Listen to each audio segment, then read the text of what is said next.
الجزائر سے تعلق رکھنے والی نامور اور عرب دنیا کی مقبول ترین اینکر اور صحافی خدیجہ بن کنہ اپنے دور امریکہ کے بارے میں بتاتی ہے کہ وہ ایک سپر اسٹور میں شاپنگ کے بعد کاؤنٹر پر ادائیگی کے لیے اپنی باری کی منتظر تھی کہ اسی دوران ایک باحجاب مسلمان خاتون ایک بڑا باکس کھینچے ہوئے داخل ہو گئی۔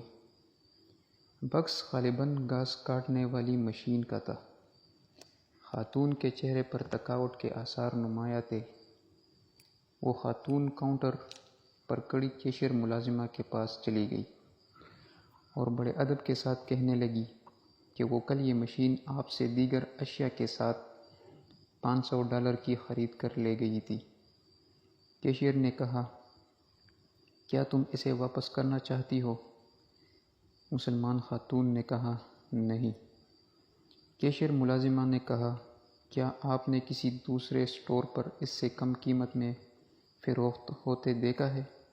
تو ہماری پالیسی آپ کو بقیہ اماؤنٹ دینے کی بھی ہے، مگر اس کے لیے آپ کو دوسرے اسٹور کی قیمت کا ثبوت دکھانا ہوگا۔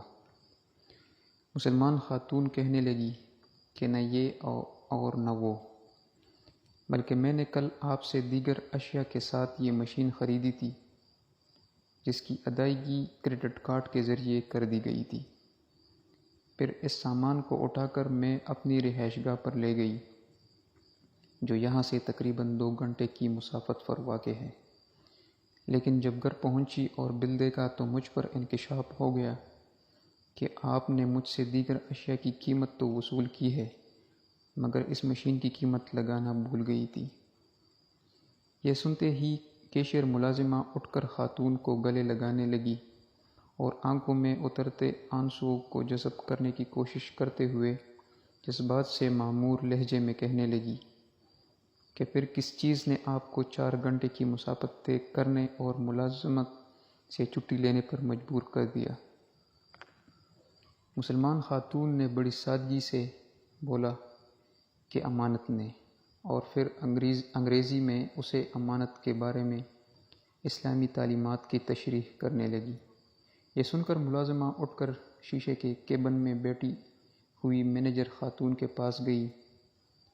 ہم سن نہیں رہے تھے، مگر اس کی باڈی لینگویج سے اس کے تاثرات بتا رہے تھے کہ وہ کچھ خاص انداز میں کچھ کہے جا رہی ہے۔ ملازمہ نے توقف کیا تو مینیجر خاتون اپنی نشست سے اٹھی اور باہر آ گئی۔ اسٹور کے تمام اسٹاف کو جمع کر لیا، جس کے ساتھ کسٹمرز بھی جمع ہو گئے۔ انہیں اس مسلمان خاتون کی امانت داری کے بارے میں بتانے لگی۔ مسلمان خاتون خاموش کھڑی رہی، جس کے چہرے پر حیا کی پرچھائیاں بکھری ہوئی تھی۔ یہ سننے کے بعد اسٹاف نے مسلمان خاتون سے اسلام میں امانت اور دیانت داری کے بابت سوالات کیے، جس کے جوابات اس نے بڑے نپے تلے انداز میں دینی نصوص کی روشنی میں دے دیے۔ مینیجر خاتون نے مسلمان خاتون کو مشین گفٹ کرنے کی پیشکش بھی کر دی، جسے انہوں نے بڑی خوش اسلوبی کے ساتھ رد کرتے ہوئے کہا کہ اس کے لیے مشین سے زیادہ اہمیت ثواب کی ہے۔ وہ قیمت کی ادائیگی کر کے شکریہ ادا کرنے کے ساتھ اسٹور سے نکل گئی۔ اس واقعہ کو سپر اسٹور میں موجود درجنوں کسٹمر نے بھی دیکھا، جو حجاب پہنے ایک دلآویز مسکراہٹ اور ایمانی قوت کے ہالے میں گری ہوئی اسٹور سے نکل کر رخصت ہونے والی خاتون کو بڑی حیرت سے دیکھ رہے تھے۔ خدیجہ بن کنہ کہتی ہے کہ یہ سن اور دیکھ کر اپنے مسلمان ہونے پر فخر محسوس ہوا اور ادائیگی کے ساتھ شکر ادا کر کے سپر اسٹور سے نکل آئی۔ لا الہ الا اللہ محمد الرسول اللہ پڑھنے کے بعد اگر انسان میں 2 خوبیاں ہو، خوف خدا اور اچھے اخلاق، معاشرہ اس شخص کی قدر کرتا ہے، اور یہی 2 خوبیاں مرنے کے بعد انسان کو جنت میں لے جا سکتی ہے۔ بہت شکریہ۔